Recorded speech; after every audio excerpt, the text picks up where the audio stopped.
Hello everyone. I heartily welcome you in my video lectures. In this video, I will explain features of monopolistic competition or characteristics of monopolistic competition. लेकिन इससे पहले कि हम monopolistic competition के features को समझें, let's revise the meaning of monopolistic competition. Monopolistic competition एक ऐसे मार्केट को कहेंगे जहां पर मेनी सेलर्स हों. मेनी मीन्स जिनकी तादाद लार्ज नंबर से कम हो और फ्यू से ज़्यादा हो, और वो ऐसा प्रोडक्ट सेल करते हों जो कि एक दूसरे के सिमिलर हो. एक फर्म का प्रोडक्ट दूसरे फर्म के प्रोडक्ट से अलग हो. यहाँ पर प्रोडक्ट डिफ्रेंसिएशन होता है. एक फर्म का प्रोडक्ट दूसरे फर्म के प्रोडक्ट से अलग होता है. क्लोज सब्स्टिट्यूट होते हैं, प्रोडक्ट्स एक दूसरे के सिमिलर होते हैं. और कंपटीशन यहाँ पर परफेक्ट तो नहीं होता, लेकिन क्लोज सब्स्टिट्यूट्स की वजह से जो कंपटीशन होता है वो बहुत ही कीन होता है. So monopolistic competition refers to a market situation where there are many firms making very similar product. और monopolistic competition imperfect competition की एग्जाम्पल है, और रियल वर्ल्ड में आपको इसकी बहुत सारी एग्जाम्पल्स मिलेगी. For example textile industry, restaurant, fast food shops, coffee stores, taxi services, big cities में pizza delivery businesses, hairdressers, salons, beauty parlours, taxi services, etc. Now we will understand the features of monopolistic competition. The features are: number 1, many sellers; number 2, product differentiation; number 3, freedom of entry and exit of firms; number 4, elastic demand; number 5, multiplicity of prices and number 6, selling costs. अब हम इन features को one by one समझेंगे. पहला feature monopolistic competition का जो है कि यहाँ पर मेनी सेलर्स होते हैं. Many means large number of seller से कम और फ्यू से ज़्यादा. परफेक्ट कंपटीशन में लार्ज नंबर्स होते हैं, अनकाउंटेबल होते हैं, लेकिन यहाँ पर जो सेलर्स होते हैं वो मेनी होते हैं. किसी बुक में लार्ज नंबर भी लिखा है, लेकिन यहाँ लार्ज नंबर या many sellers means perfect competition के जो सेलर्स हैं उनसे कम. हम इनकी तादाद को, इनके नंबर्स को काउंट कर सकते हैं, बता सकते हैं कि ये 20 है, 40 फर्म्स है, 50 फर्म्स है, 100 फर्म्स है, 1000 फर्म्स है. और जब बहुत सारे सेलर्स होते हैं, बहुत सारे प्रोड्यूसर्स होते हैं, तो हर फर्म का, हर सेलर का कंट्रीब्यूशन टोटल सप्लाई में बहुत कम होता है. So we can say there are many and small enough.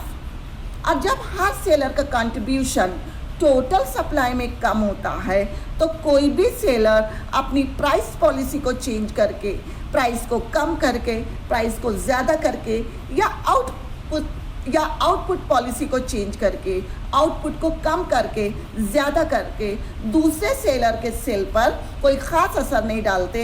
Her seller, her firm अपनी इंडिपेंडेंट प्राइस आउटपुट पॉलिसी को फॉलो करता है. The next characteristic is product differentiation. Product differentiation means her producer, her firm एक ऐसा product cell करता है जो कि समवट डिफरेंट होता है उसके कॉम्पिटिटर्स से. प्रोडक्ट्स एक दूसरे के सिमिलर होते हैं, एक दूसरे के क्लोज सब्स्टिट्यूट्स होते हैं. अब प्रोडक्ट डिफ्रेंसिएशन का ये मतलब नहीं कि एक फर्म का प्रोडक्ट दूसरी फर्म के प्रोडक्ट से मुकम्मल तौर से, पूरी तौर से अलग हो, बल्कि एक प्रोडक्ट, एक कमोडिटी एक दूसरे के सिमिलर होती है. और रियल और फिजिकल डिफरेंसेस तो होते हैं. For example shape, size, colour, design, quality, इन तमाम में फ़र्क तो होता है. फॉर एग्जांपल टेक्सटाइल इंडस्ट्री, आप क्लॉथ मार्केट में जाएंगे तो आपको ढेर सारी शॉप्स मिलेगी. एक शॉप से आप दूसरी शॉप में जाएंगे, इस कॉर्नर की शॉप पे जाएंगे, उस कॉर्नर की शॉप पे जाएंगे. आप किसी भी शॉप पर जाएंगे, हर जगह का कपड़ा आपको, उसका कलर, उसका शेप, उसकी डिज़ाइन या उसका टेक्सचर या उसकी क्वालिटी, आपको कहीं ना कहीं कुछ ना कुछ फ़र्क नज़र आएगा. So cloth is one of the basic necessities of life. और क्लॉथ मार्केट में आपको मेनी सेलर्स भी मिलेंगे और यहाँ पे प्रोडक्ट डिफ्रेंसिएशन भी आपको मिलेगा। तो रियल और फिजिकल डिफरेंसेस तो होते ही हैं, लेकिन कभी कभी इमेजिनरी डिफरेंसेस भी प्रोडक्ट में सेलर्स कर देते हैं अपने ट्रेडमार्क के ज़रिए, उनके पैटेंट राइट्स के ज़रिए, उनकी ट्रेड की सेल्स की टेक्निक्स के ज़रिए, और इस तरीके से अपने प्रोडक्ट की खूबसूरत सी पैकिंग करके, उसकी एडवर्टीजमेंट करके, सेल्स प्रमोशन मेजर्स के ज़रिए भी वो अपने प्रोडक्ट को अलग बताते हैं। So this is what about product differentiation. Now the third characteristic is freedom of entry and exit. Like in perfect competition, यहाँ पर फर्म्स को फ्रीडम है कि वो कभी भी मार्केट में या ग्रुप में इंटर हो जाए और कभी भी इंडस्ट्री को या ग्रुप को छोड़ दें और एग्जिट हो जाए। और मोनोपोलिस्टिक कंपटीशन में freedom of entry and exit को पॉसिबल दो चीज़ें बताती हैं। पहला स्मॉल साइज ऑफ फर्म और दूसरा क्लोज सब्स्टिट्यूट्स। हाउएवर जब एक्सेस प्रॉफिट होता है तो न्यू फर्म्स जो है वो एंटर हो जाती हैं, और जब लॉसेस हो रहा है तो बहुत सारी फर्म्स जो है वो ग्रुप या इंडस्ट्री से एग्जिट हो जाती हैं। Next characteristic is elastic demand. Monopolistic competition में प्रोडक्ट्स क्लोज सब्स्टिट्यूट होते हैं, एक दूसरे के सिमिलर होते हैं।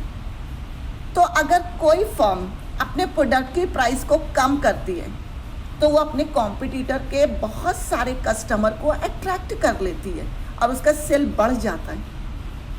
इसी तरह अगर कोई फर्म अपने प्रोडक्ट की प्राइस को बढ़ा दे तो उसके बहुत सारे कस्टमर उसके पास से चले जाते हैं, लेकिन उसके सारे के सारे कस्टमर उसके पास से नहीं जाते, बल्कि कुछ ऐसे कस्टमर्स होते हैं, कुछ ऐसे बायर्स होते हैं जो प्राइस के बढ़ जाने पर भी उसी कमोडिटी को ख़रीदते हैं, उसी प्रोडक्ट को ख़रीदते हैं। किसी भी वजह से वो प्रोडक्ट का टेस्ट, कलर, डिज़ाइन उनको बहुत अच्छा लगता हो, या उन्हें वही ब्रांड का प्रोडक्ट अच्छा लगता है, और इसी वजह से मोनोपोलिस्टिक कंपटीशन फर्म का डिमांड कर्व डाउनवर्ड स्लोपिंग होता है, मगर ये हाईली इलास्टिक होता है, not perfectly elastic as in perfect competition.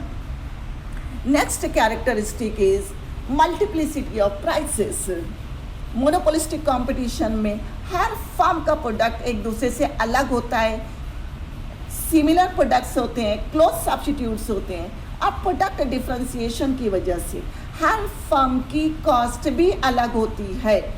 Different cost की वजह से हर फर्म की इंडिपेंडेंट प्राइस पॉलिसी होती है, हर फर्म की प्राइस भी डिफरेंट होती है। So multiplicity of prices are one of the most important features of monopolistic competition. Then another characteristic is selling cost. Monopolistic competition में सिंस प्रोडक्ट्स आर डिफरेंशिएटेड, हर firm का प्रोडक्ट एक दूसरे से अलग होता है, मुख्तलिफ होता है, इसलिए अपने सेल्स को बढ़ाने के लिए एडवर्टीजमेंट और दूसरे sales promotion measures monopolistic competition के लिए बहुत ज़रूरी होते हैं। Actually it is a matter of life and death. Perfect competition में प्रोडक्ट्स परफेक्ट होमोजीनियस होते हैं, परफेक्ट सब्स्टिट्यूट्स होते हैं, इसलिए यहाँ पर एडवर्टीजमेंट या सेलिंग कॉस्ट की कोई ज़रूरत नहीं होती। मोनोपोली में सिंगल सेलर होता है और वो एक ऐसी कमोडिटी सेल करता है जिसका कोई क्लोज सब्स्टिट्यूट नहीं होता, इसलिए मोनोपोली मार्केट में भी या एक मोनोपोलिस्ट को भी सेलिंग कॉस्ट की ज़रूरत या एडवर्टीजमेंट की ज़रूरत नहीं पड़ती। लेकिन मोनोपोलिस्टिक कंपटीशन में टसल होता है, मेनी फर्म्स होते हैं, हर एक का प्रोडक्ट सिमिलर होता है, इसलिए यहाँ पे नॉन प्राइस कंपटीशन को फॉलो किया जाता है और फर्म्स एक ह्यूज अमाउंट एडवर्टीजमेंट पर खर्च करती हैं, जो कि उसका सेलिंग कॉस्ट होता है अपने सेल को बढ़ाने के लिए, with different brand names, with patent rights, trade strategies के ज़रिए, सेल्स स्ट्रैटेजीज़ के ज़रिए वो अपने सेल को बढ़ाने के लिए सेलिंग कॉस्ट जो है मोनोपोलिस्टिक कंपटीशन में बहुत ज़रूरी है। These were the features of monopolistic competition. Thank you very much and happy learning to all of you. Thank you.